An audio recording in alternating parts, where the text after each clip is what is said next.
व्याख्यात्मक घोषणा नेपाली जनतालाई झुक्क्याउने, अल्मल्याउने, धोका दिने एउटा ठगी धन्दा हो। यहाँ कसैले भने जस्तो केही पनि होइन, यो भने जसरी प्रचार गर्न खोजिएको छ व्याख्यात्मक घोषणालाई केही पनि होइन भनेर घोषणा गर्न खोजिएको छ। त्यसलाई अन्तर्राष्ट्रिय ट्रिटी सम्बन्धी व्यवहारको ज्ञान नभएका अज्ञानीहरूको कुरा मात्रै हो। तथाकथित व्याख्यात्मक घोषणा उहाँहरूले जसको कुनै अर्थ छैन, त्यस व्याख्यात्मक घोषणामा आइपिएसको अङ्ग होइन भन्नुभयो। उनलाई यो पनि ज्ञान छैन कि नेपालमा 2077 सालमा सन्धि सम्बन्धी नियमावली जारी भएको थियो। त्यो जारी भएको नियमावली एउटा फर्मेट अगाडि सारेको थियो। त्यही फर्मेटको आधारमा कुनै पनि ट्रिटीको साथमा त्यसलाई प्रस्तुत गर्यो भने त्यससँग त्यो जोडिन पुग्दछ भन्ने व्यवस्था गरेको थियो। त्यही व्यवस्था गरेको आधारमा त्यही फर्मेटमा यो व्याख्यात्मक घोषणा, इन्टरप्रेटिभ डिक्लेरेसन तयार भएको हो। सभामुखमाथि महाअभियोग ल्याउँदैन भन्ने पनि छैन, ल्याउन सक्छ, ल्याउँछ नै भन्ने पनि छैन। उहाँले राजीनामा गर्नुभयो भने नल्याउन पनि सक्छ।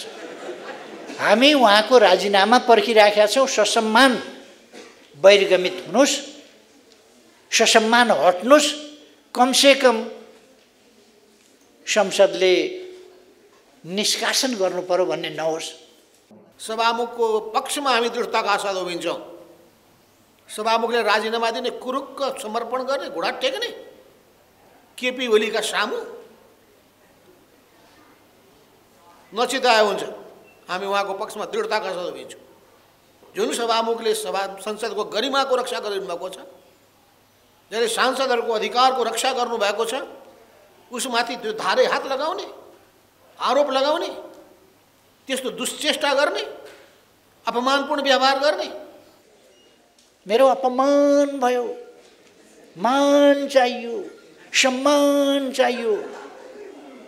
केपी ओलीकाले पनि एउटाले पनि विरोध एक शब्द पनि गरेनन् त्यहाँ कि यो असाधारण राष्ट्रघात हो, असाधारण देशद्रोह हो। मात्र एउटा रटान, मलाई प्रधानमन्त्रीबाट हटाए, रात दिन त्यही गीत छ।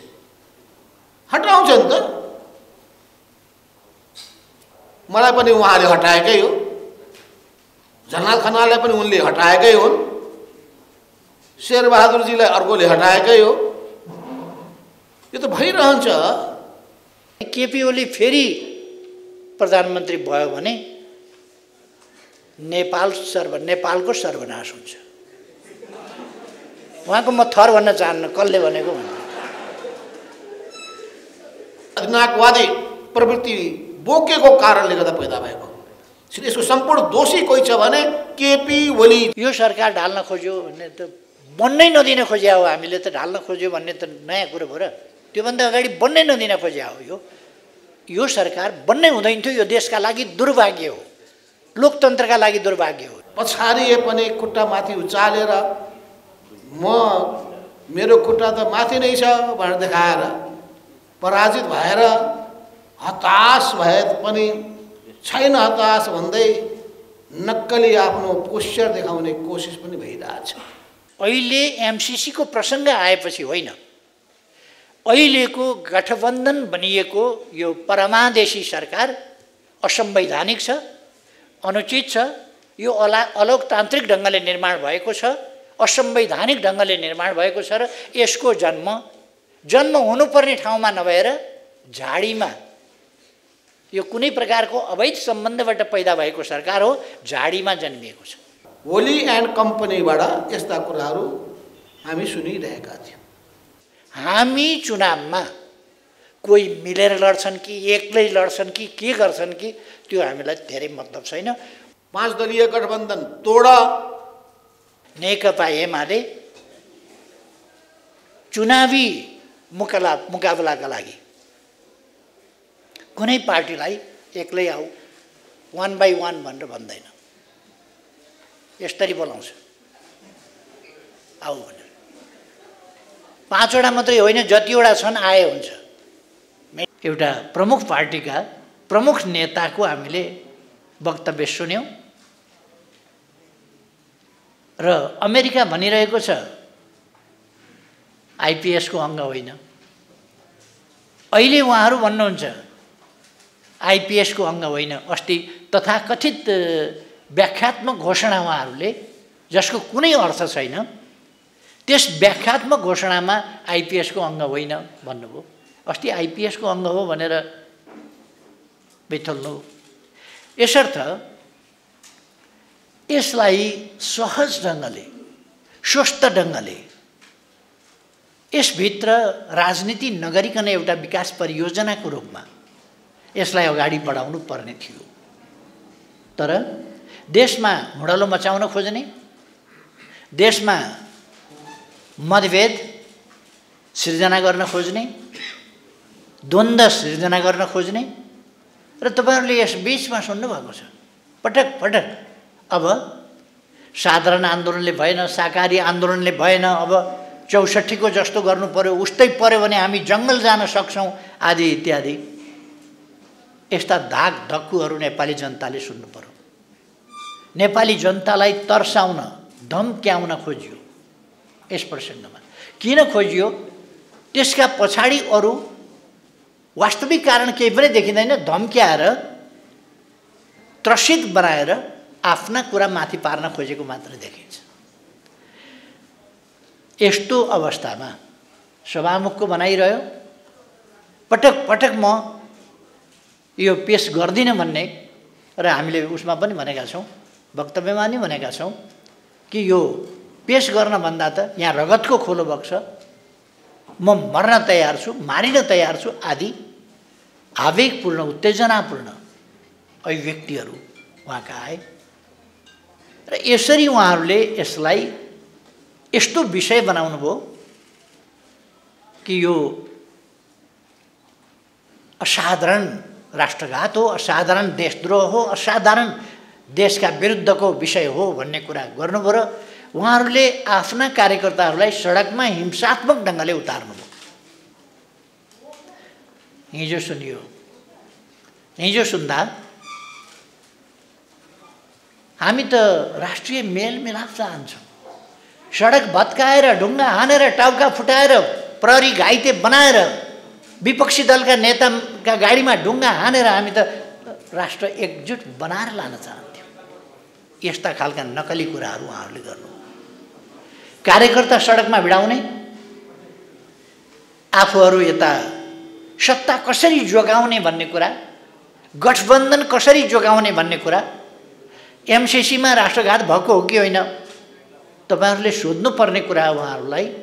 एमसीसीमा राष्ट्रघात भएको हो कि होइन? होइन भने किन हल्ला चलाउनु भयो, किन कार्यकर्ता परिचालन गर्नुभयो, किन ढुङ्गा मुढा गराउनु भयो, किन बाटो भत्काउनु भयो? त्यो भत्काएको बाटो प्रचण्ड र माधव नेपालहरूले कार्यकर्ता उकासेर, आवेश उत्तेजनामा ल्याएर, देशभक्तिको एउटा सेन्टिमेन्ट उरालेर बाटो भत्काउन र ढुङ्गा मुढा गर्न लगाउनु भयो र वातावरण अशान्त बनाउन, जनतालाई दुखित बनाउन, पीडित बनाउन लगाउनु भयो। अनि सत्ता जोगाउनका लागि सभामुखको पद पनि जाने भयो, नत्र भने माधव नेपालको पद जाने भयो। त्यसो भएपछि यो एमसीसी पारित गर्न पर्यो। के राष्ट्रवादको प्रश्न हो भने, सार्वभौम सत्ताको रक्षाको प्रश्न हो भने सभामुखको पद र फलानाको पद जस्ता कुराहरू त्यससँग जोडिन वा साटिन सक्छन्। त्यो जोडिन वा साटिन सक्ने विषय नै होइन। तर उहाँहरूले त्यसै गरी व्याख्या गर्नुभएको तपाईहरुले सुन्नुभएको छ। र हामीले भनेका छौँ, हामीलाई त यही कुरा तपाईहरुले 15 गते अगाडि किन भन्नु भएन भनेर हामीले भन्न चाहेका हौं। हामी कुनै छलेर कुरा गर्दैनौं। तर हामीले संसदमा छलफल गर्न चाह्यौं, संसदमा वातावरण बनाउन चाह्यौं र संसदमा वातावरण बनाएर हामीले संसदमा छलफलमा सहभागी हुन चाह्यौं। तर हामी माथि ज्यादतीपूर्ण ढङ्गले व्यवहार गरियो। असंवैधानिक, गैर कानुनी, असंसदीय क्रियाकलाप हाम्रा विरुद्ध गरियो। 12 बजे रातिसम्म संसद चलिराखेको छ, त्यसलाई 12 बजे राति बन्द गरेर भोलिपल्ट बिहान संसद नभएको हुनाले, नभएको अवस्थामा आफैले संसद राति 12 बजे बन्द गर्ने, भोलिपल्ट बिहान संसद नभएको हुनाले अध्यादेश ल्याउनु पर्यो भनेर अध्यादेश ल्याउने र कति प्रतिशत भए पुग्छ भनेर सोधिकन 20% तिनै मान्छेहरूले ल्याउने, जसले संसद नभएका बेला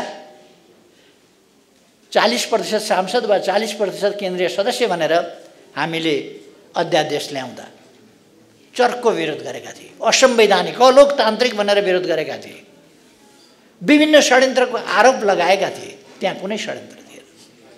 तर केन्द्रीय कमिटी बाटोमा हिँड्दा हिँड्दै 51 जनाको केन्द्रीय समिति 400 पुर्याइदिने, 200 को केन्द्रीय कमिटी छ भने त्यसलाई 7000 पुर्याइदिने, यस प्रकारका प्रवृत्ति भएको हुनाले सांसदहरूको जुन संवैधानिक अधिकार हो त्यसको समुचित ढङ्गले प्रयोग गर्ने बाटो छेकिएको हुनाले हामी फेरि पनि भन्छौँ संवैधानिक अधिकार स्वस्थ ढङ्गले प्रयोग गर्न पाउनु पर्दछ। त्यो अधिकार हो। त्यस नाउँमा विकृति पैदा गरिन हुँदैन, त्यसलाई निषेध पनि गरिन हुँदैन। त्यसर्थ हामीले त्यसबेला ल्याएका थियौँ। पछि हाम्रो पार्टी फुटाउनका लागि 20% केन्द्रीय सदस्य वा 20% सांसद भनेर 20% मा झार्ने काम हो, जुन षड्यन्त्रपूर्ण थियो, छली काम थियो, गैर कानुनी काम थियो र त्यसको हामीले विरोध गर्यौं।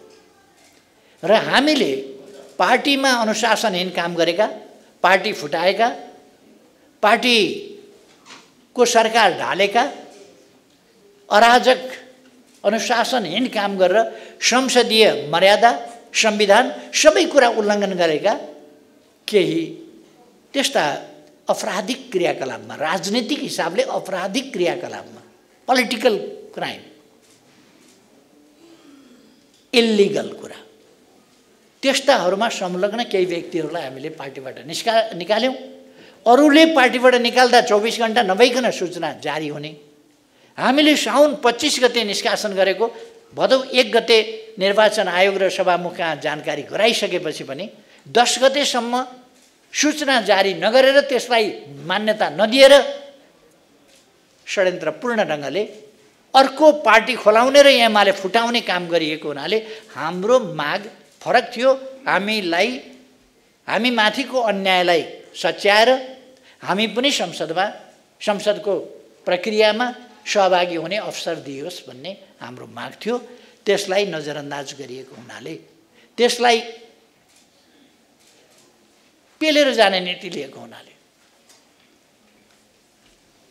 संवैधानिक, कानुनी, लोकतान्त्रिक र संसदीय बाटोभन्दा पृथक हटेको हुनाले हामीले त्यसमा आफ्नो विरोध जनाइरहेका थियौँ। यदि लोकतान्त्रिक अभ्यासको हिसाबले मान्ने हो भने, त्यसलाई लोकतान्त्रिक हिसाबले मान्ने हो भने हामीले गरेको प्रमुख प्रतिपक्षी दल नेकपा एमाले जस्तो देशको सबभन्दा ठुलो पार्टी, संसदमा सबभन्दा ठुलो पार्टीले वेल घेरेपछि संसद अवरोध भएको मानिन्छ। वास्तवमा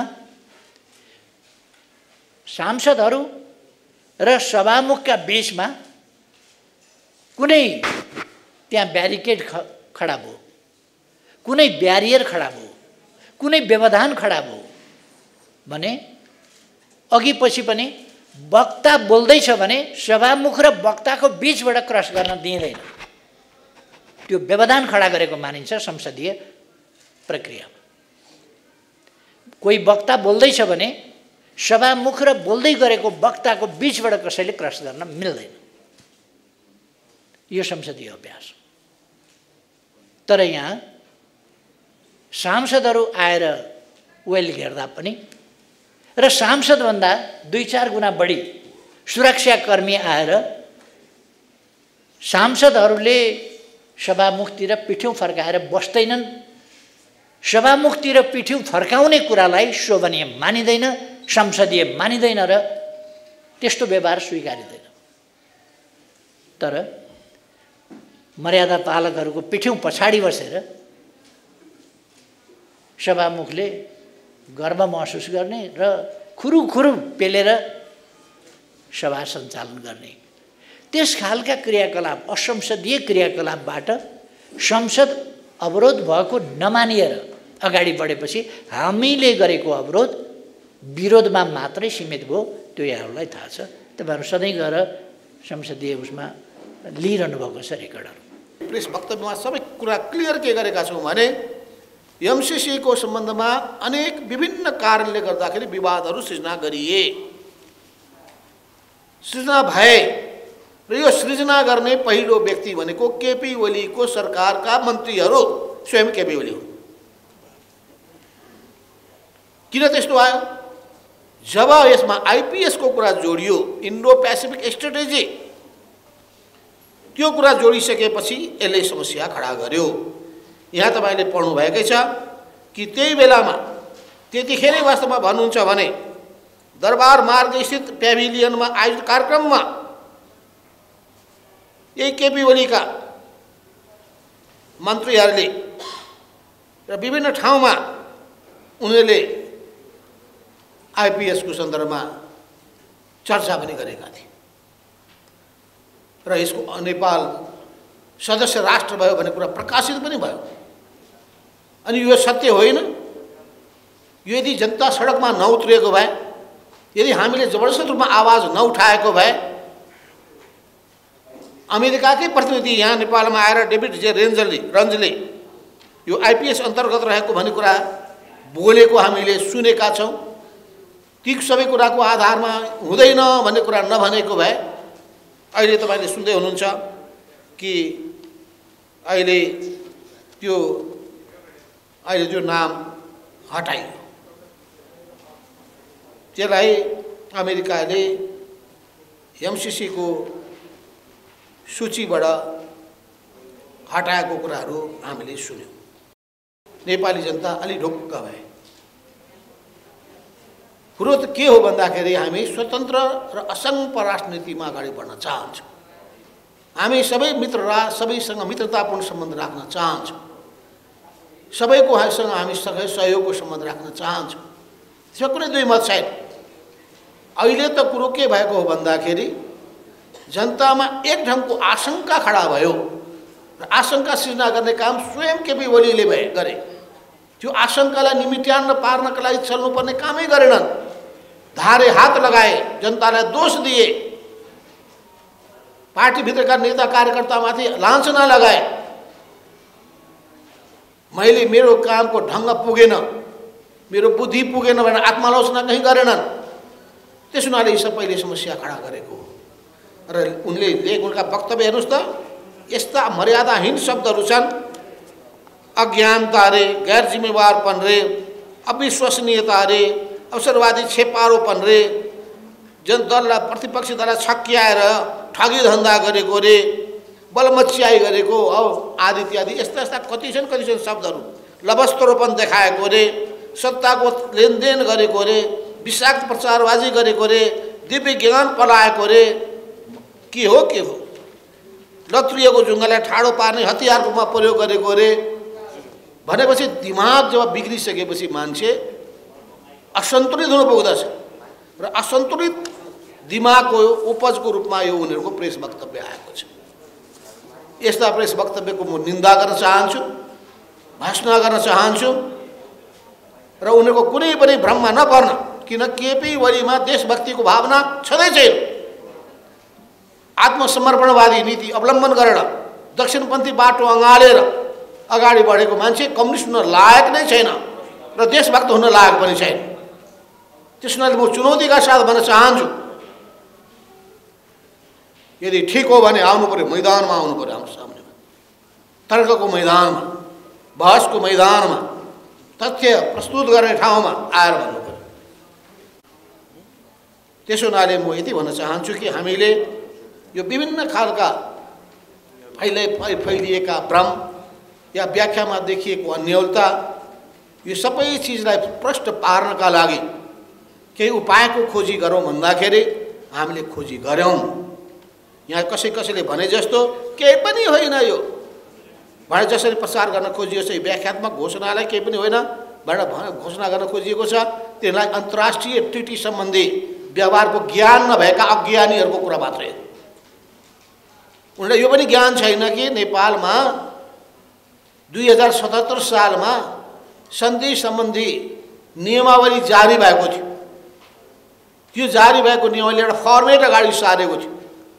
त्यही फर्मेटको आधारमा कुनै पनि ट्रिटीको साथमा त्यसलाई प्रस्तुत गर्यो भने त्यससँग त्यो जोडिन पुग्दछ भन्ने व्यवस्था गरेको थियो।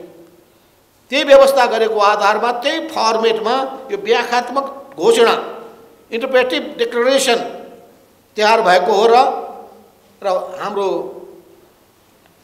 यो गठबन्धनको सरकारका प्रधानमन्त्रीले क्याबिनेटको बैठक बसाएर त्यसलाई एक्सेप्ट गरेर नेपाल सरकारले बजाबता स्वीकार गरेर प्रतिबद्धता व्यक्त गरेर संसदमा प्रस्तुत गरेको र संसदको सिङ्गो संसदले सम्भवतः 2-4वटा मत बाहेक केपी ओलीकाले पनि एउटाले पनि विरोध एक शब्द पनि गरेनन्। त्यहाँ अन्तिम बेलामा एकजनाले गरेका होला, अन्तमा के भयो थाहा छैन, 1-2 जना कोही होला।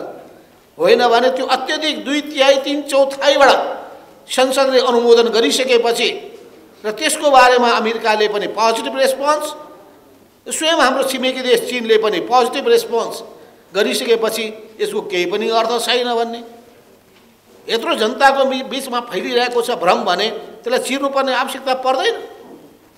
त्यसै नै यहाँ सबै विषय 12वटा विषयमा ती जम्मै भ्रमहरू चिर्ने कोसिस भएको छ। व्याख्यालाई प्रश्न पार्न खोजिएको छ। संविधान नेपालको संविधानभन्दा माथि कुनै कुरा हुनु सक्दैन भन्ने कुरा भनिएको छ। किनभने यहाँ व्याख्या के भयो भने समाजवादलाई छोड्नु पर्ने हो कि अरूको आर्थिक नीतिको पछाडि कुद्नु पर्ने हो कि भन्ने पनि भ्रमहरू भएको हुनाले नेपालको संविधानको सर्वोच्चतालाई स्वीकार गर्दै समाजवाद उन्मुख अर्थतन्त्र निर्माण गर्ने बाटोमा अगाडि बढ्ने नेपालको संविधानको प्रतिबद्धता हो। त्यस हुनाले हाम्रो वैचारिक धारणालाई हामीले परित्याग गरेको होइन। हामीले परित्याग गरेको होइन, एकदम कुरा क्लियर हुनु पर्यो। हाम्रो सैद्धान्तिक मान्यताहरू, हाम्रा नीतिगत विचारहरूमा हामी दृढताका साथ उभिरहेका छौँ भन्ने कुराले पनि यहाँले प्रश्न पारेको छ। त्यस हुनाले अमेरिकी सेना आउँछ कि या त्यसपछि यहाँ अर्को देशको विरुद्धमा प्रयोग हुन्छ कि या नेपालको कानुनभन्दा अरू देशको कानुनमाथि उठ्छ कि यो एमसिसी प्रोजेक्टले नेपालको भूमिमा आफ्नो आधिपत्य जमाउँछ कि भन्ने लगायतका जुन विषयहरू सुरुदेखि हामीले उठाउँदै आएका छौँ। हामीले दुईटा कुरा कहिले पनि गरेका छैनौँ। हाम्रो पार्टीको तर्फबाट निर्णय के गरेका थियौँ भने कि अनेक इस्युहरू छन्। नम्बर 1 यो आइपिएसको अङ्ग हो कि होइन क्लियर हुनु पर्यो, नम्बर 1। नम्बर 2 यो कुनै पनि गठबन्धनमा सामेल हुने कुराहरू, सुरक्षा रणनीतिमा सामेल हुने कुराहरू छन् भने त्यसलाई हामी कुनै पनि हातमा स्वीकार गर्न सक्दैनौँ। आइपिएसको हामी अङ्ग बन्न सक्दैनौँ। हामी असंलग्न राजनीतिलाई त्याग्न सक्दैनौँ। हामी छिमेकी देशहरूकोमा सुरक्षाको निम्ति शङ्का उपशङ्का पैदा हुने स्थिति पैदा गर्न दिन चाहँदैनौँ। हाम्रो संविधानको सर्वोच्चतालाई त्याग्न सक्दैनौँ र नेपालको भूमिमा नेपालको स्वामित्व हुनुपर्छ भन्ने कुरामा हामी जोड दिन चाहन्छौँ। इन्टेलेक्चुअल प्रपर्टीमा नेपालको हक स्थापित गर्ने कुरा, त्यसको लेखा परीक्षणको अधिकार नेपालको अडिटर जनरलको हातमा रहने कुरा र त्यसपछि इन्टरनेसनल प्र्याक्टिसको आधारमा त्यसको इन्टरप्रिटेसन गर्ने कुराहरू, यी सबै कुराहरूको सन्दर्भमा रोजगारीमा नेपाली जनताको अधिकारका कुरा, यी सबै कुराहरूमा क्लियर हुनुपर्छ भनिसकेपछि यी 12वटा बुदाहरू के रूपमा अगाडि आए। त्योभन्दा पहिले अमेरिकाको एमसिसीलाई सोधियो, उनीहरूले पनि त्यसमा सैद्धान्तिक रूपमा पोजिटिभ रेस्पोन्स गरेका थिए र त्यसलाई अझै हामीले बजाबता संस्थागत रूप दिइसकेपछि विश्वास गर्ने आधार बनेको छ। अब जनता ढुक्क भएका छन् कि देशभक्तिको आवाज बुलन्द गर्ने पार्टीहरू छन्, तर यसमा बाधा अवरोध खडा गर्नेहरू पनि छन्। तर देशभक्तिको आवाज बुलन्द गर्ने जनताको भावनालाई उचित सम्मान गर्ने पार्टी नेपाल कम्युनिस्ट पार्टी एक समाजवादी हो भने र त्यो जनताको भावनालाई कुठाराघात गर्ने र जनतालाई आरोपित गर्ने पार्टी केपीको नेतृत्वमा रहेको नेकपा एमाले हो। यदि कुरा प्रश्न भइसकेको हुनाले अब म एउटा पार्टीकै कति कति विरोध गर्नु, मूल कुरामा हामी जाउँ।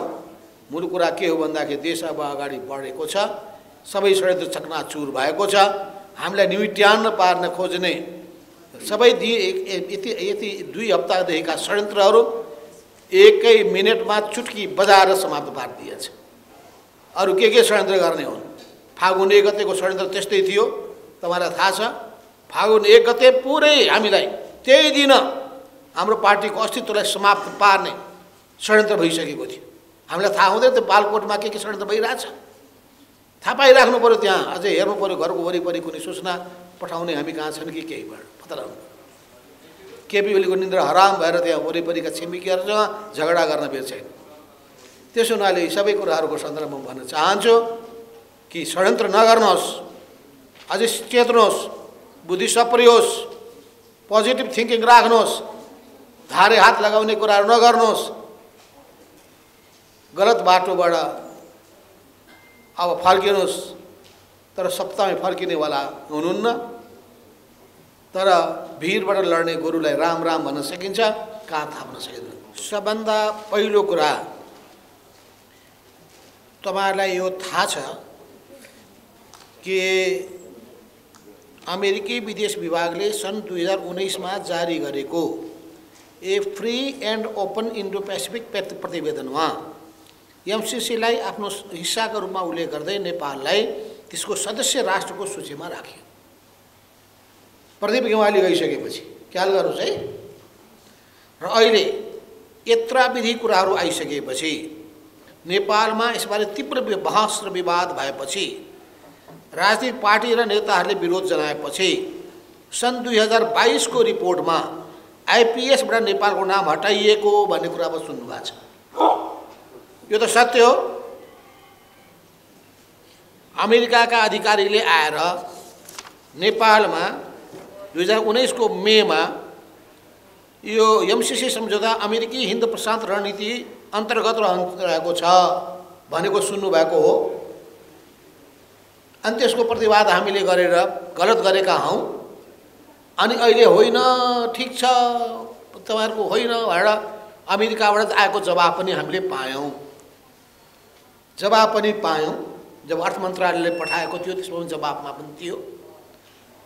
पछि पनि अमेरिकी अधिकारीसँग कुराकानी गर्दाखेरि उनीहरूले भने, हामीले पनि कुरा बुझ्यौँ, डोनाल्ड ट्रम्पको पालामा त्यो कोसिस भएको थियो, मेरो विश्लेषण। र केपी ओली त्यो ट्र्यापमा परेका थिए।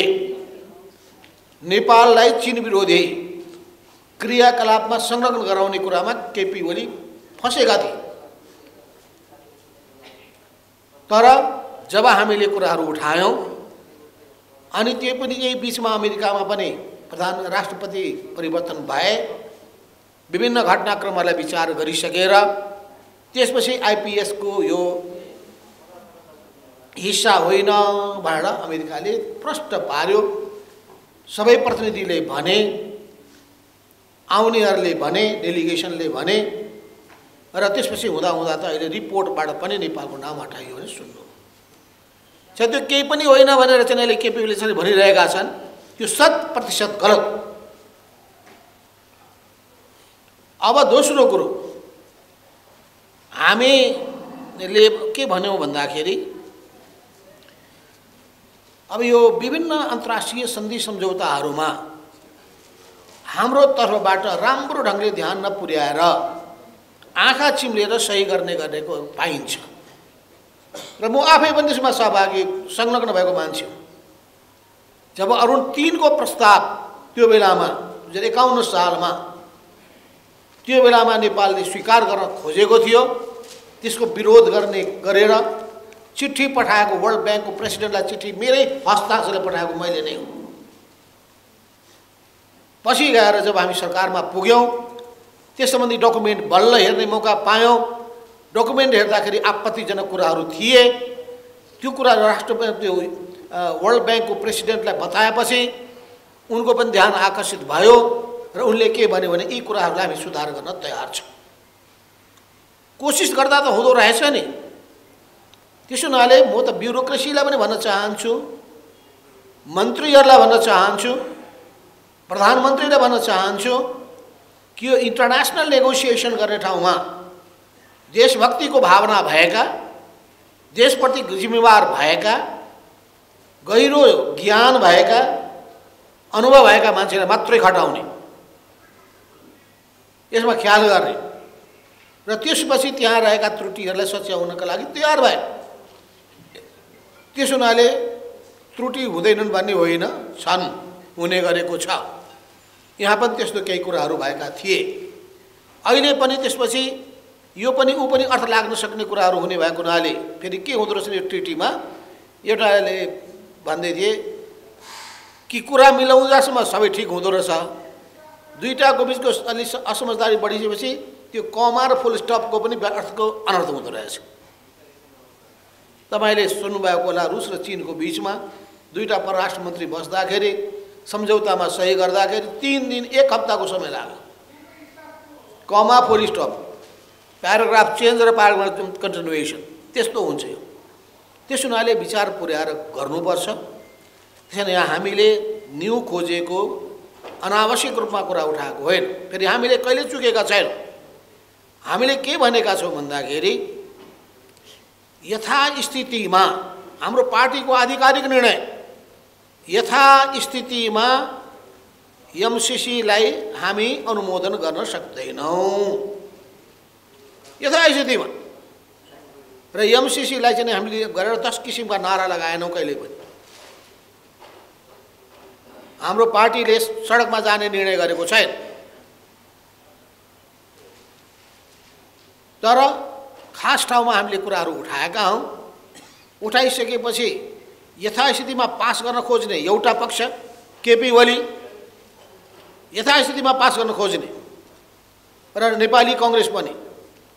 तर केपी ओलीका शर्तहरू कस्ता थिए भन्दाखेरि त्यो नितान्त बदलाको भावनाबाट प्रेरित शर्त भएको हुनाले नेपाली कङ्ग्रेसका नेतालाई त्यो सुपाच्य भएन र सम्भवतः हामीहरूसितको एउटा अन्तर सम्बन्धले गर्दाखेरि पनि हामीले नै सिद्ध्याउन खोज्ने केपीको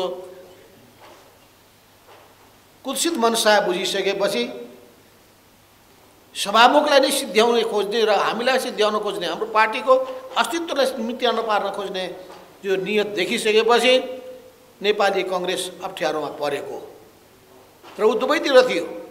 यदि यताबाट हुन सकेन भने केपीसँग सहमति गर्छौँ भन्ने कुरामा लगभग पुगिसकेको पनि थियो। र त्यसलाई रोक्ने काम गरिएकै हो। तर रोक्ने काममा मैले भूमिका खेलेको पनि। त्यसको निम्ति उपाय खोज्दै खोज्दै जाँदाखेरि इन्टरनेसनल प्र्याक्टिस के छ भने पनि हेरियो। विभिन्न देशहरूको बिचको सम्झौतामा कस्तो हुने गर्दछ, सही गरिसकेपछि पनि अर्को सप्लिमेन्ट्री कुनै डकुमेन्टहरू पास गर्न सकिन्छ सकिँदैन, त्यस्तो भएको छ कि छैन भनेर धेरै हेरियो। कुनै ठाउँमा चाहिँ फिजीको सन्दर्भ छ, कुनै ठाउँमा पेनामाको सन्दर्भ छ, कुनै देशमा अनेक देशहरूले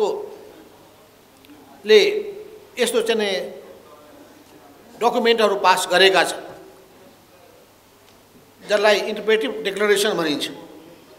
त्यसलाई जेनेभा कन्भेन्सनले स्वीकार गरेको छ। त्यस्तो अवस्थामा अनेकौँ किसिमका अन्यलहरू, विवादहरू, दुविधाहरू जसलाई हटाउनको लागि नै कोसिस गरिन्छ। यिनी कोसिस गर्ने काम त ठिकै भयो नि,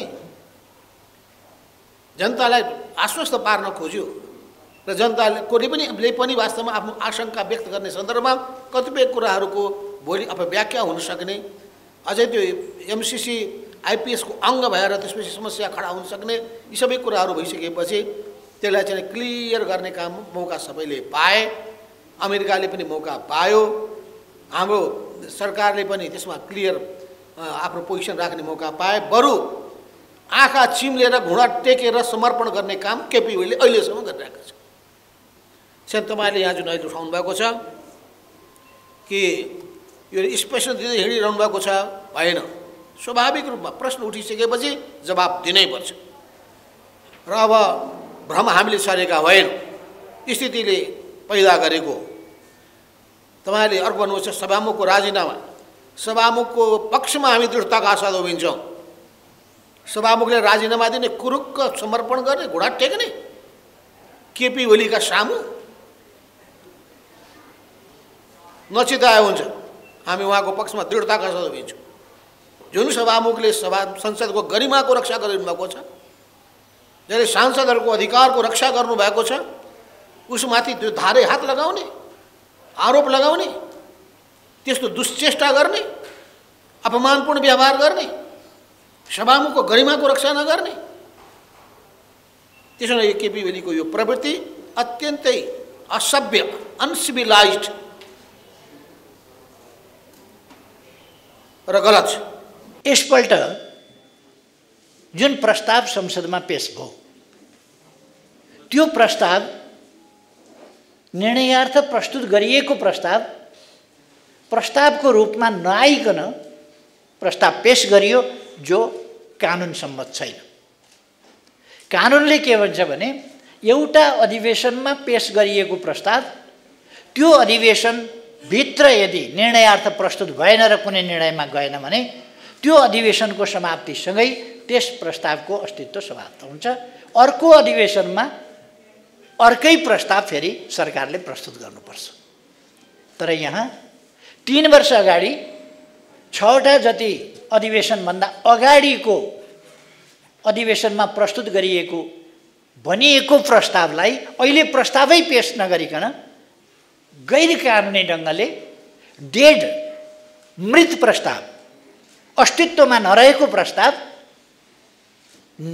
नै अस्तित्वमा छ भनेर तथाकथित छलफल गर्ने र निर्णय गर्ने असंवैधानिक र गैर कानुनी काम फेरि पनि सभामुखले गराउनु भयो। फेरि सरकारले त्यसतर्फ गैर कानुनी काममा उद्धत भयो। हामी यो कुरा किन भनिराखेका छौँ भने हामीलाई लोकतन्त्रसँग मतलब छ, संविधानसँग मतलब छ। हामी लोकतन्त्रको रक्षा र त्यसको वास्तविक अभ्यास गर्न चाहन्छौँ, यथार्थ र सही अभ्यास गर्न चाहन्छौँ। हामी संविधानको पक्षमा उभिन, संविधानको रक्षाको पक्षमा उभिन र संविधानको सही कार्यान्वयन होस् त्यो कुरा हामी चाहन्छौँ। त्यसकारण जुन कुरा गैर कानुनी ढङ्गले लटफट गरेर बलमेच्याइ गरेर लान खोजिन्छ त्यो कुरा उचित होइन। अस्ति संवैधानिक प्रश्नमा फेरि कानुनी प्रश्नमा एउटा गम्भीर प्रश्न उठेको थियो। त्यो प्रश्न यो कानुन भन्दा बाहिर गएर, संसदीय अभ्यास भन्दा बाहिर गएर सैद्धान्तिक छलफल एउटा प्रक्रियामा लाने विधि मात्रै हो। सैद्धान्तिक छलफलमै जति बेला माओवादी र माधव नेपाल गुट यो राष्ट्रघाती हो भनेर सडकमा कार्यकर्ता उफार्दै थिए र आफू अन्य मनस्कतामा उभिएका थिए, त्यति बेला सैद्धान्तिक छलफलमाथिको बहसमा मत विभाजन गर्ने भनेर उनीहरूले अड्डी लिए। त्यसकारण 13 गतेको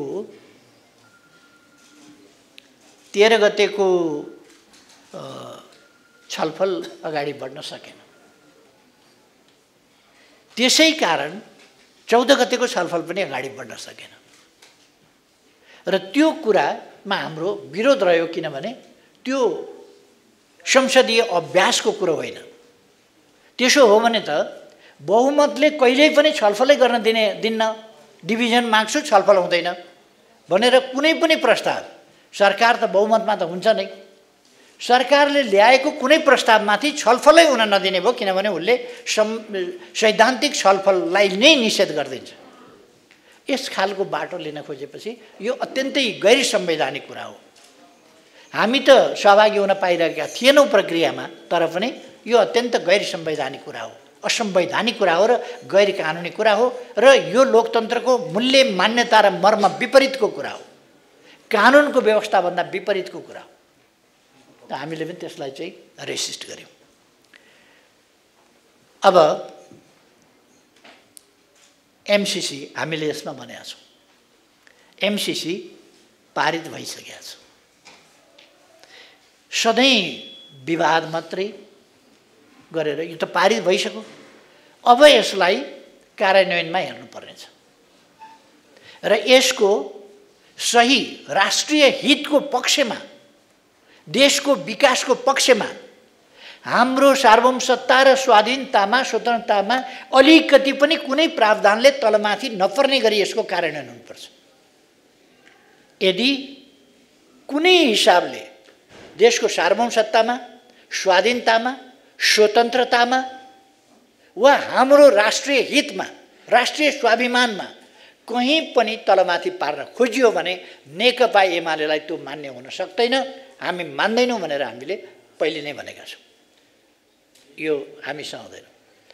अहिले यस सम्बन्धमा सो कल्ड फेस छवि, उहाँहरूकै भाषामा भन्ने हो भने एउटा लाज छाप्नका लागि पातलो एउटा धरो चाहियो। त्यही धरो हो यो व्याख्यात्मक घोषणा, जसको सम्बन्धमा एमसीसीले उसै दिन त्यो कुरा यता तयारी हुँदै थियो, त्यो पातलो लाज छोप्ने के हो त्यो यहाँ तयारी हुँदै थियो। त्यसै बेला एमसीसीको तर्फबाट उनीहरूले स्पष्ट पारिसके कि यसको सम्झौतासँग कुनै अर्थ छैन। व्याख्यात्मक घोषणा नेपाली जनतालाई झुक्क्याउने, अल्मल्याउने, धोका दिने एउटा ठगी धन्दा हो। त्योभन्दा माथि केही पनि होइन यो व्याख्यात्मक घोषणा। त्यसकारण व्याख्यात्मक घोषणा निरर्थक छ। तर एउटा कुरा, यसबाट हामी नेपाली जनताले अहिले सरकारले रोस्टममा उभिएर यो व्याख्यात्मक घोषणा लागू हुन्छ र यो लागू कहीँ भएन भने, यो तलमाथि पर्दैन, लागू भएन भने यो सम्झौता त्यति बेरै रद्द हुन्छ भनेर भनेका छन्। यो हामीले हेर्नुपर्नेछ के भनेको। त्यसकारण हामीलाई समाउने ठाउँ, नेपाली जनतालाई समाउने ठाउँ गठबन्धनको सरकारले दिएको छ। यदि हामी समाउन सक्छौँ भने हामी त्यस्तो प्रश्नहरूमा बहकिनु पर्ने जरुरी छैन।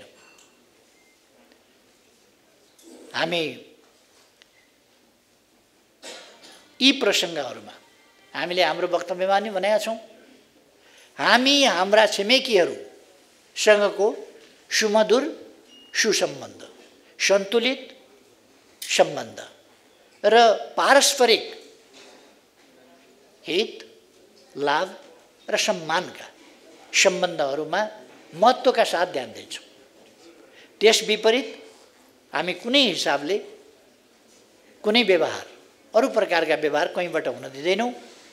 हाम्रा छिमेकीहरूसँग हाम्रो बाहिर कुरामा ओठेभक्ति र व्यवहारमा कैँची चलाउने खालको दोहोरो क्रियाकलाप हुँदैन। हामी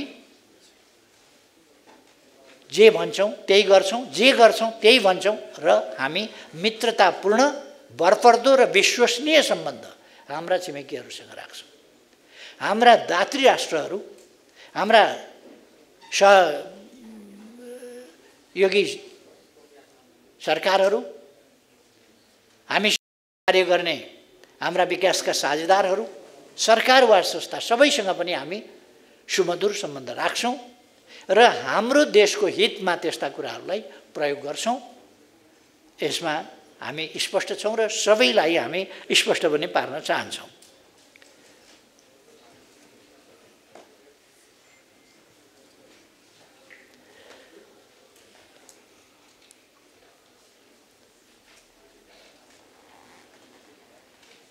नेपाली कांग्रेस र हाम्रो बीचमा, यस बीचमा छलफल भएको हो। हामी सबैलाई भन्न चाहन्छौँ, अहिले एमसीसी को प्रसङ्ग आएपछि होइन, अहिलेको गठबन्धन बनिएको यो परमादेशी सरकार असंवैधानिक छ, अनुचित छ, यो अलोकतान्त्रिक ढङ्गले निर्माण भएको छ, असंवैधानिक ढङ्गले निर्माण भएको छ र यसको जन्म हुनुपर्ने ठाउँमा नभएर झाडीमा, यो कुनै प्रकारको अवैध सम्बन्धबाट पैदा भएको सरकार हो, झाडीमा जन्मिएको छ। त्यसकारण यस्तो अवैध सरकार यो तत्काल विघटन हुनुपर्दछ र जनादेश अनुसार अगाडि बढ्नुपर्दछ हामीले भनेका हौँ। अब त्यो कुरा अहिलेको कहिले कहिले के हुन्छ भने राष्ट्रिय आवश्यकता यथार्थता एकातिर हुन्छ र संसदीय अङ्कगणित अर्कातिर हुन्छ भन्ने कुरा मैले भनिआएको छु। संसदीय अङ्कगणित अर्कातिर कहिले कहिले हुन्छ। संसदीय अङ्कगणित यदि बहुमत आदिका नाममा, यहाँ त बहुमत चाहिँदैन, यसै पनि संविधान नमानेर आएका, लोकतन्त्रका विरुद्ध लडेर आएका, लोकतन्त्र मास्न लागि परेका, नसकेपछि सम्झौता गरेका र यसमा सहभागी भएका शक्तिहरू पनि छन्। त्यसकारण हामी भन्न चाहन्छौँ यो यस्तो बेलामा संविधान मिचिने खतरा बढी हुन्छ, झन् बढी हुन्छ। अहिले त्यही भइरहेको छ। लोकतन्त्रका मूल्य मान्यता र संविधानका व्यवस्थाहरू मिचेर यो सरकार बनेको छ र यसका क्रियाकलापहरू पनि त्यसै गरी अगाडि गएका छन्। तपाईहरू अहिले देख्न सक्नुहुन्छ यो कस्तो सरकार छ भन्ने। देशको अर्थतन्त्र ध्वस्त भइसक्यो, सामाजिक सुप्रबन्ध खतम छ, शान्ति सुव्यवस्था ध्वस्त छ, बाटाका बीचमा प्रेसर कुकर देखिन्छ, कति बेर को माथि ढुङ्गा बर्सिन्छ, कति बेर बन्द हुन्छ, कति बेर झडप गराइन्छ, कति बेर आवेश उत्तेजना फैलाइन्छ, कति बेर युवाहरूलाई नक्कली सेन्टिमेन्टमा ल्याइन्छ। त्यस्तो स्थितिमा देशलाई लगिँदैछ। यो अकारण भएको छैन। यसमा राजनीतिक रूपले लोकतन्त्र स्वीकारी नसकेका, भावनात्मक रूपले लोकतन्त्र स्वीकारी नसकेका त्यस्ता शक्तिहरू अहिले पनि सरकारमा छन्। संविधानको रक्षा गर्नुपर्ने ठाउँमा लोकतन्त्रलाई आत्मसात गरि नसकेका शक्तिहरूको बोलबाला छ। त्यसकारण असंवैधानिक खालका क्रियाकलापहरू भइरहेका छन्। अब हामीले यो सरकार ढल्नुपर्छ, गठबन्धन ढाल्न खोजे भन्ने, नेकपा एमाले गठबन्धन ढाल्न खोज्यो, गठबन्धनलाई स्वीकारेन, गठबन्धन मन परेन भन्यो, गठबन्धन ठिक छैन भन्यो। यो नयाँ कुरा होइन। अघि नै मैले भने यो असंवैधानिक गैर कानुनी अनुचित ढङ्गले बनेको परमादेशी हो। यो जनादेशी सरकार होइन, जनादेशबाट बनेको होइन। आजको जनादेश यो होइन। त्यसकारण हामीले भन्यौँ ताजा जनादेशमा जाउँ। लोकतन्त्रमा समयभन्दा अगावै जनादेशमा जाने प्रचलन छ संसदीय प्रणालीमा, पछि चाहिँ जान मिल्दैन। अथवा निर्वाचित संस्था र जनप्रतिनिधि संस्था वा जनप्रतिनिधिहरूको समयावधि थप्न मिल्दैन, किनभने तोकिएको समयभन्दा बढी अवधि त्यसरी जान पाइँदैन। तर अगाडि नै विघटन हुन सक्दछ र विघटन गर्ने अनुशासनमा दललाई, राजनीतिलाई संसदमा राख्ने अधिकार लोकतन्त्रमा र संसदीय प्रणालीमा प्रधानमन्त्रीसँग हुन्छ। त्यस कुरालाई अस्वीकार गरेर, जनमतलाई अस्वीकार गरेर, ताजा जनादेशमा जाने कुरालाई अस्वीकार गरेर असंवैधानिक ढङ्गले कृत्रिम तरिकाले क्रियाकलाप गर्नुलाई लोकतान्त्रिक र संवैधानिक भन्ने अपव्याख्या साथ जुन बनेको छ त्यसको स्वाभाविक रूपमा नेकपा एमाले विरुद्धमा छ। यो सरकार ढाल्न खोज्यो भन्ने त बन्नै नदिन खोज्या हो। हामीले त ढाल्न खोज्यो भन्ने त नयाँ कुरो भयो र? त्योभन्दा अगाडि बन्नै नदिन खोज्या हो। यो सरकार बन्नै हुँदैन थियो। यो देशका लागि दुर्भाग्य हो, लोकतन्त्रका लागि दुर्भाग्य हो। यो संविधानको उल्लङ्घन हो। अब नेपाली कांग्रेससँग हाम्रो कुराकानी भयो या सहमति भन्ने, हामीले नेपाली कांग्रेससँग हाम्रा अडानहरू छोड्छौँ त्यो भनेनौ। तपाईहरुले पनि हाम्रा समाचारहरू लगातार प्रकाशित गरिरहनु भएको छ। हामीले लोकतन्त्रका आधारभूत प्रश्नहरू, आधारभूत मूल्य मान्यता र प्रणालीको रक्षाका लागि, संविधानको रक्षाका लागि आधारभूत रूपमा या मूलभूत रूपमा सहमति, समझदारीका साथ लोकतन्त्रका लागि बलिदानपूर्ण सङ्घर्ष गरेर आएका र योगदान गरेका एमाले र कांग्रेस जस्ता शक्तिहरूको आधारभूत समझदारी हुनुपर्दछ भनेर हामीले भनेका हौँ। हामी त्यो कुरामा सदैव कन्भिन्स थियौँ, अहिले पनि कन्भिन्स छौँ। र कहिले कसले एउटाका रिसले अर्को, अर्काका रिसले अर्को, अनेक रिसका प्रतिशोधी क्रियाकलापहरू हुनु हुँदैन। एउटा गरिबको बच्चा बिरामी भएछ, बच्चा मर्यो, केही थिएन, कोही थिएन, उसले गुन्द्रीमा बेरेर बच्चा घाटमा लगेछ। छिमेकीको घरको आँगनको बाटो रहेछ, छिमेकीको घर अगाडि पुग्दा बच्चा खसेछ त्यो गुन्द्रीबाट, गुन्द्रीमा बेरेको ठाउँबाट खसेछ। ऊ गुन्द्री मात्रै बोकेर तल गयो। घरवाला आइपुग्यो, उसले यसो हेऱ्यो, आँगनमा त छिमेकीको बच्चा, मरेको बच्चा फ्याँकिराखेको छ। उसलाई झोक चल्यो, ए त्यसले मेरा आँगनमा ल्याएर छोरो मारेर फाल्ने, त्यसका मात्रै छन् छोरा, मेरा छैनन्। ए काले यहाँ आइज भनेर पक्क फिर्काएर लगेर छिमेकीको आँगनमा लगा, मेरा आँगनमा छोरो फाल्ने भनेछ। यस्तो खालको दुश्मनीपूर्ण राजनीति, अनुचित राजनीति एमाले र कांग्रेस जस्ता पार्टीहरूले गर्नु हुँदैन भन्ने हाम्रो कुरा हो। प्रतिस्पर्धा यस्तो हुँदैन, यसरी गर्नु हुँदैन।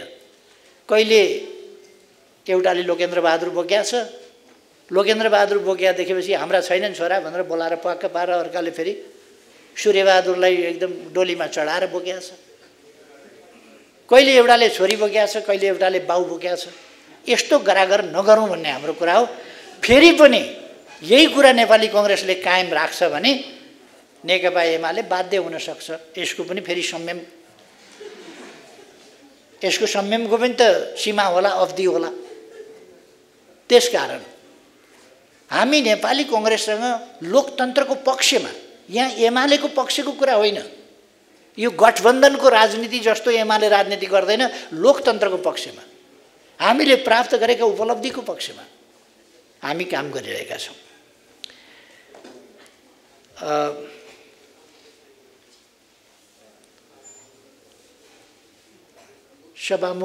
सभामुखमाथि आलोचना गर्नुहुन्छ, महाअभियोग किन ल्याउनुहुन्न भनेर। नेकपा एमाले एउटा जिम्मेवार पार्टी हो।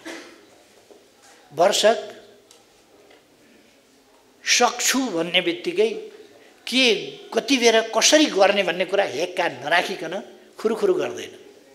सभामुखमाथि महाअभियोग ल्याउँदैन भन्ने पनि छैन, ल्याउन सक्छ, ल्याउँछ नै भन्ने पनि छैन।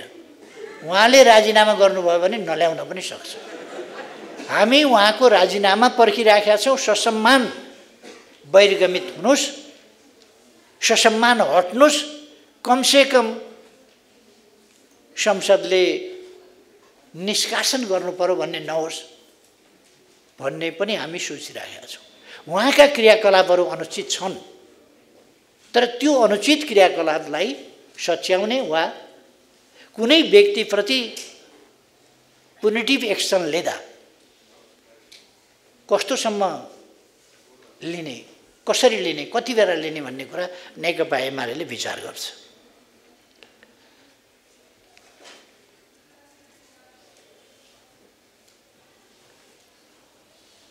अबको चुनावको कुरा साथीहरूले गर्नुभएको छ।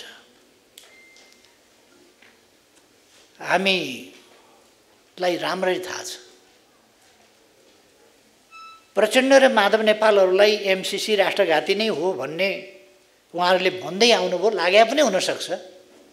तर उहाँहरू आफैले साबिती बयान दिनुभएको छ, यो गठबन्धन जुन छ असंवैधानिक ढङ्गले देशका विरुद्ध बनेको लोकतन्त्र विरोधी यो गठबन्धन, यो टुट्यो भने त हाम्रो जहाज डुबिहाल्यो।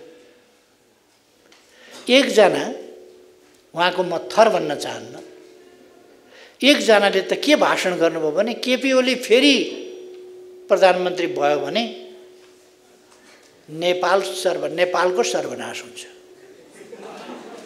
उहाँको म थर भन्न चाहन्न, कसले भनेको भन्नु।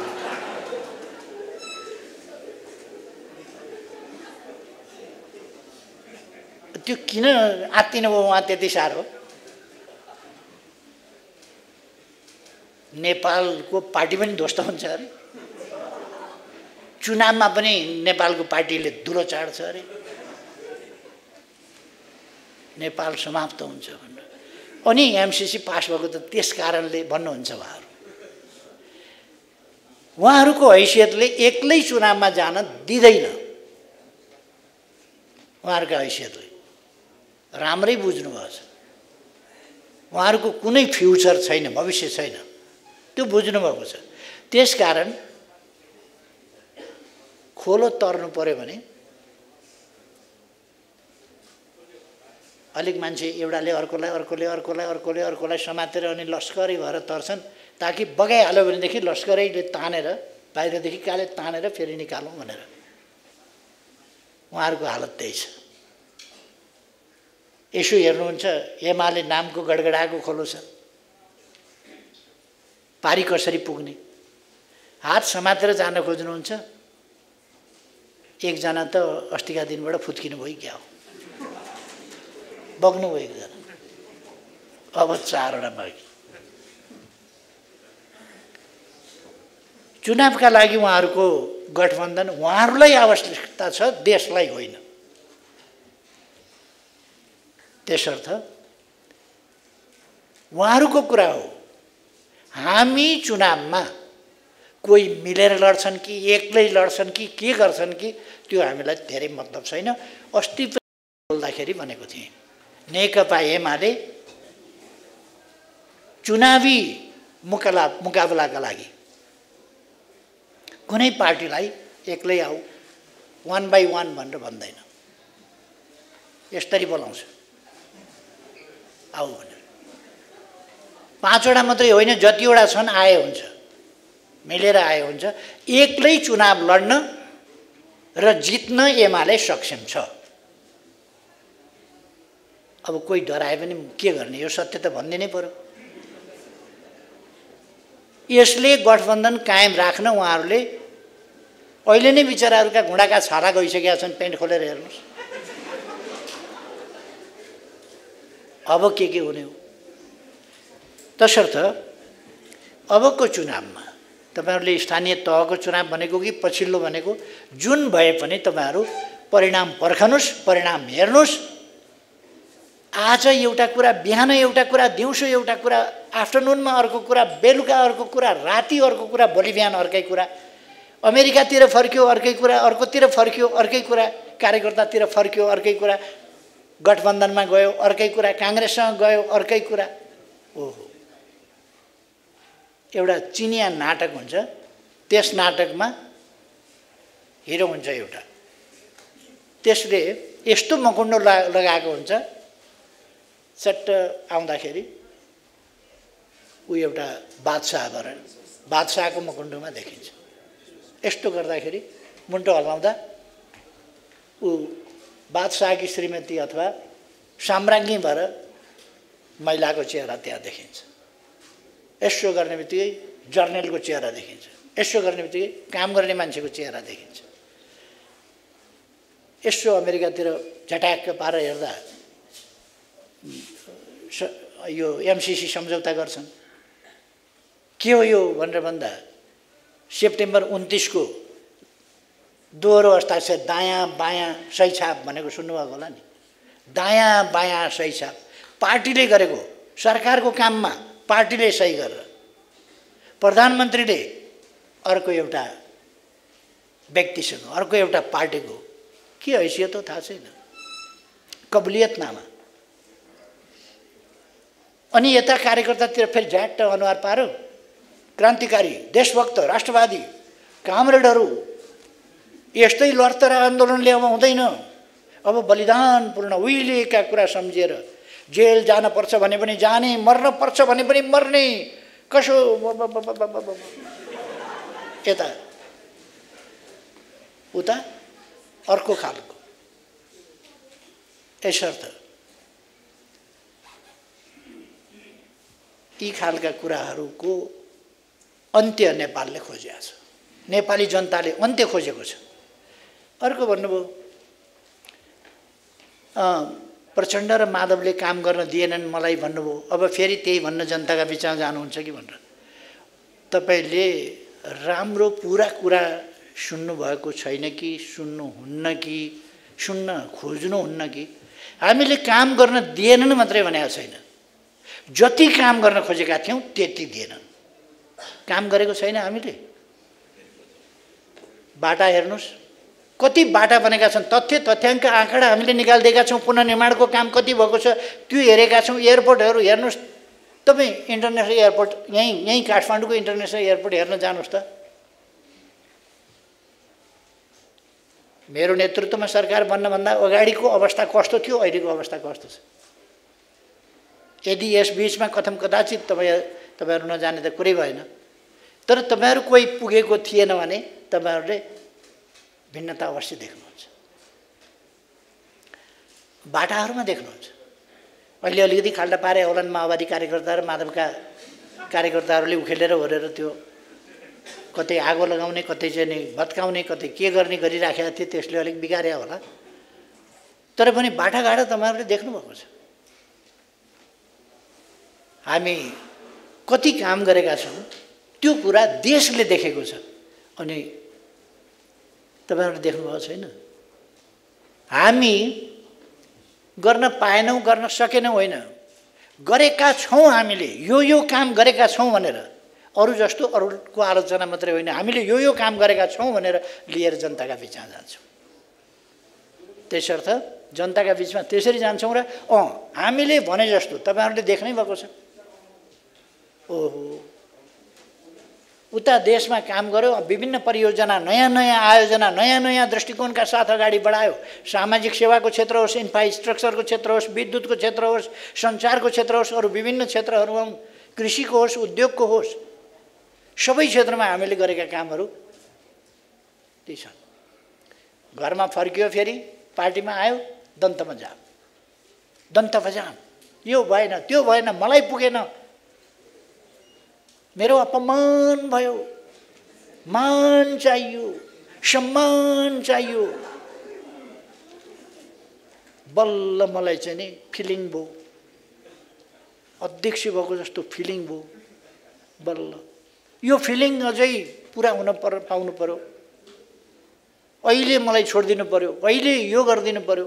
यस्ता खालका कुराहरू तपाईँहरूले देख्नुभएको छ।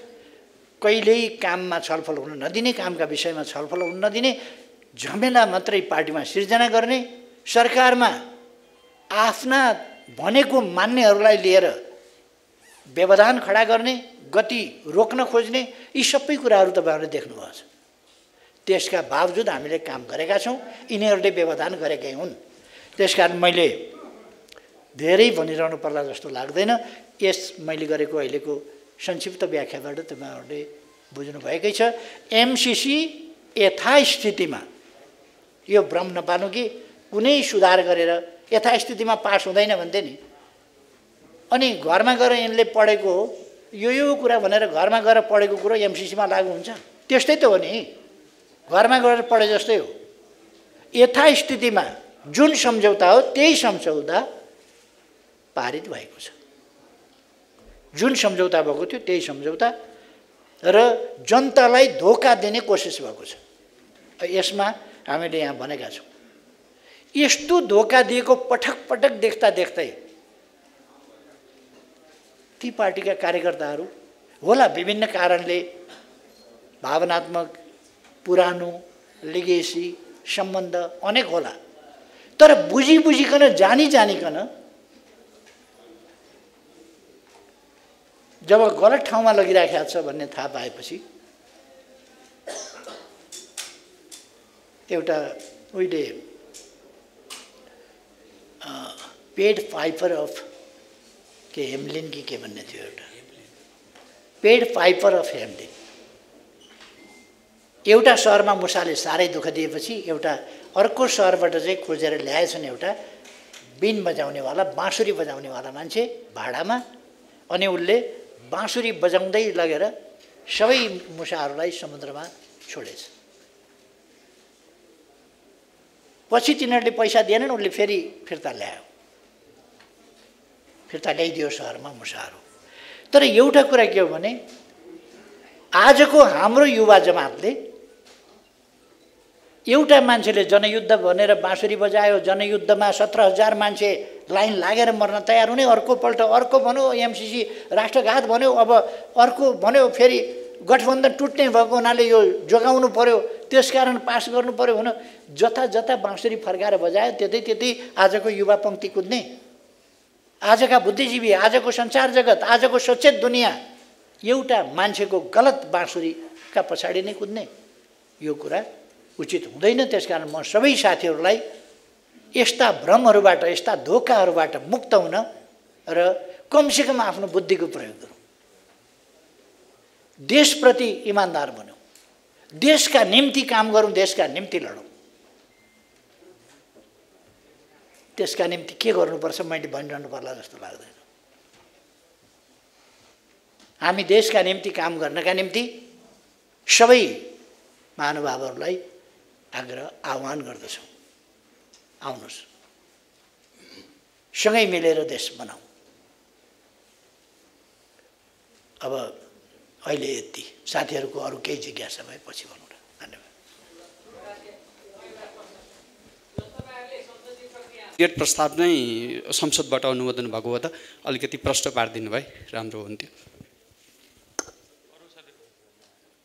यहाँनिर के देखिन्छ भने अहिले नेपाली काङ्ग्रेसले चाहँदाखेरि चाहिँ यो अगाडि बढ्ने, तर त्योभन्दा ठुलो दल, संसदको त्योभन्दा ठुलो दल एमाले चाहँदा नबढ्ने गरी कसरी यो चाहिँ सभामुखले रोक्नु? एकजना मित्रले भन्नुभयो सुभाष दाइले बोले संविधान हेर्नु पर्दैन, अरूले बोल्यो भने मान्दिनँ भनेर।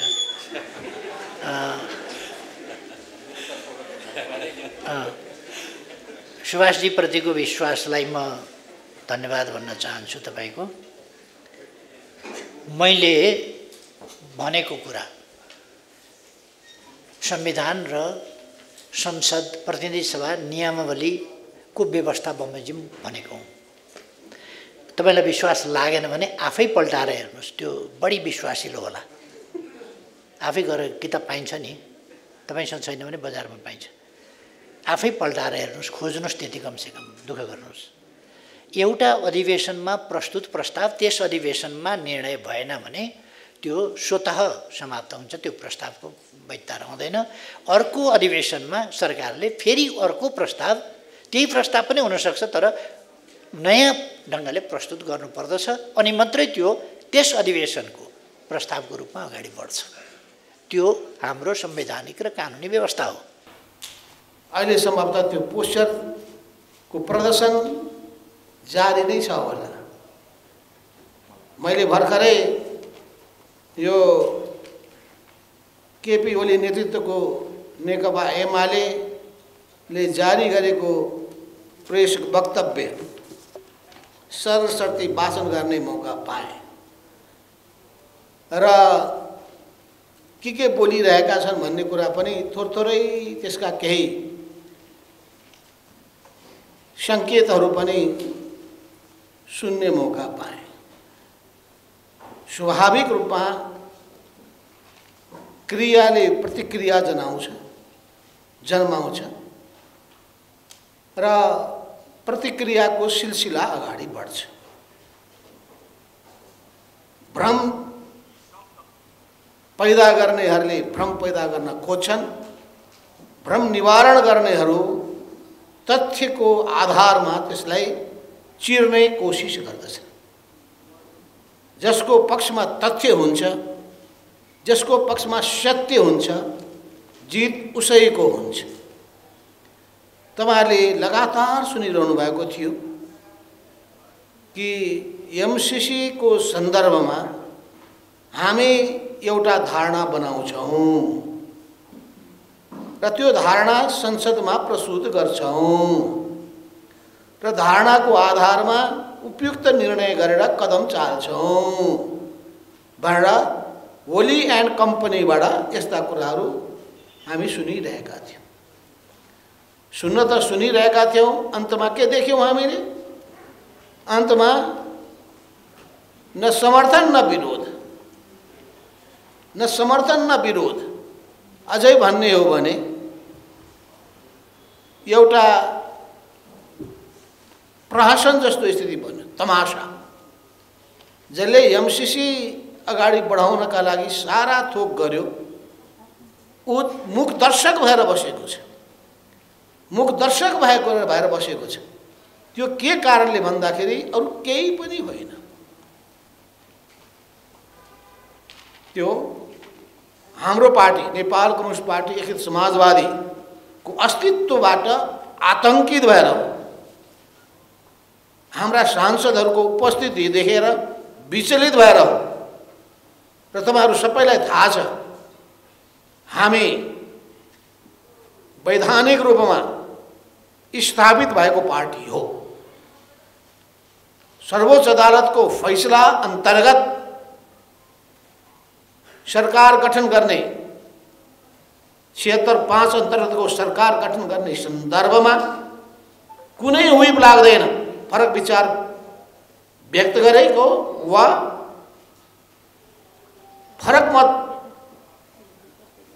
मतदान गरेको कारणले गर्दा व्हिप लाग्दैन भने सर्वोच्च अदालतको फैसला, त्यो फैसला अन्तर्गत हामीलाई कुनै पनि व्हिप कुनै पनि अनुशासनको कारबाही लाग्ने अवस्था थिएन। यो हामीले बनाएको संविधान, हामीले बनाएको संविधानमा राखिएको प्रावधान हो। त्यो प्रावधान अन्तर्गत हामीले आफ्नो स्वतन्त्र अभिमत व्यक्त गरेका हौं र स्वतन्त्र अभिमत व्यक्त गरेर हामीले केपी ओलीको सरकारको केपी ओलीलाई होइन, हामीले एउटा नयाँ गठबन्धनको स्थिति बनाउनका लागि शेरबहादुर देउवाजीलाई प्रधानमन्त्रीमा समर्थन गरेका हौं। त्यसबापत कुनै कारबाही कसैले गर्न सक्दैन, कसैको कुनै व्हिप लाग्दैन, एकदम क्लियर छ। तैपनि कसैलाई लागेको छ भने अदालतमा गएको, अदालतमा गएका पनि हुन्। अदालतमा गएका हुन् भने अनि संसदमा त्यो कुरा उठाउन पाइन्छ? संसदको नियमावलीले के भन्छ? अदालतमा विचाराधीन विषय संसदमा उठाउन पाइँदैन। भनेपछि जम्मै नियम कानुन पार्टी देशको संविधानको उल्लङ्घन गर्ने काम केपी ओली एन्ड कम्पनीबाट हुँदै आएको छ। उहाँले संविधानप्रति कुनै निष्ठा र आस्था छैन, लोकतन्त्रप्रति कुनै समर्पण भाव छैन, देशको राजनीतिक स्थायित्वप्रति कुनै चिन्ता छैन, जनताले निर्वाचित गरेको प्रतिसभाको मर्यादाको रक्षा गर्नु छैन, देश विकासको बाटोमा अगाडि बढोस् त्यसको निम्ति सहज ढङ्गले सरकारहरू सञ्चालन हुन् भन्ने कुरामा कुनै चिन्ता छैन। मात्र एउटा रटान, मलाई प्रधानमन्त्रीबाट हटाए, रात दिन त्यही गीत छ। हटाउँछ नि त, मलाई पनि उहाँले हटाएकै हो, जनाल खनाललाई पनि उनले हटाएकै हुन्, शेरबहादुरजीलाई अर्कोले हटाएकै हो। यो त भइरहन्छ, पार्टीभित्र पनि हुन्छ, संसदमा पनि हुन्छ, विभिन्न संस्थामा पनि हुन्छ। त्यसलाई कुन ढङ्गले ह्यान्डल गर्ने मान्छेको खुबीमाथि भर पर्छ। त्यसलाई कसरी लिने, त्यसलाई कसरी सहज बनाउने, त्यस्तो अवस्था उत्पन्न नहोस् भन्ने बारेमा उपायहरूको खोजी गर्ने, यो त बडो गम्भीरताका साथ चिन्तन मनन गरेर हामीले एउटा स्थिति बसाल्ने कुरामा जोड दिनुपर्दछ। सिस्टम बसाल्ने हामीले हो, अरूले होइन। त त्यो सबै स्थिति किन भयो? कसको कारणले भयो? यो हुँदा खाँदाको 2/3 बहुमत कसको कारणले विखण्डित भयो? त्यो अरू कसैको कारणले होइन, केपी ओलीको कारणले, उहाँमा भएको दम्भको कारणले, उहाँमा भएको अहङ्कारको कारणले, उहाँमा भएको व्यक्तिवादको कारणले, उहाँमा आफू संविधानभन्दा माथि, पार्टीभन्दा माथि, देशभन्दा माथि छु र मलाई कसैले छुन सक्दैन, मलाई कसैले प्रश्न गर्न पाउँदैन भन्ने अधिनायकवादी प्रवृत्ति बोकेको कारणले गर्दा पैदा भएको। यसको सम्पूर्ण दोषी कोही छ भने केपी ओलीजी। केपी ओलीको व्यक्तिवाद, अहङ्कारवाद, उहाँमा रहेको अधिनायकवादी चिन्तन सोच, उहाँले त सिङ्गै देशको लोकतन्त्रलाई समाप्त पार्ने उद्देश्य राख्नुभएको थियो। एकलौटी शासन सत्ता सञ्चालन गर्ने, आफूमाथि कसैले औँलो ठड्यायो भने समाप्त पार्दैन, नयाँ हिटलरको एउटा अवतारको रूपमा आफूलाई उभ्याउने उहाँले सोच्नु भएको थियो। र मेरो कसैले सामना गर्न सक्दैन भन्ने अहङ्कार व्याप्त थियो। अहिले पनि पछिल्लो कालमा पनि एमसीसी आफैले अघि बढाउने अनि एमसीसीको बारेमा मेरो पुरा समर्थन छ भन्ने अनि शर्त के राख्ने भन्दाखेरि सभामुखलाई निकाला, माधव नेपाल सहित 14 जनालाई निकाला, त्यो पार्टीको दर्ता खारेज गरिदेऊ, त्यसपछि उनीमाथि मुद्दा लगाऊ, 5 दलीय गठबन्धन तोड, हामीलाई मुख्यमन्त्रीहरू केही देऊ, हामीले भनेको मान्छेलाई मन्त्री बनाइदेऊ। यही शर्त। देशको समस्याको बारेमा चिन्ता हो भने, यहाँ लेखेको यहाँ उहाँले जारी गरेकोलाई हेर्ने हो भने यो त बेग्लै कुरा हो। दुई देशबीचको सम्बन्धको कुरा हो। त्यो सम्बन्धको कुरालाई एक ढङ्गले टुङ्गो लगाउँ भन्न सकिँदैन थियो।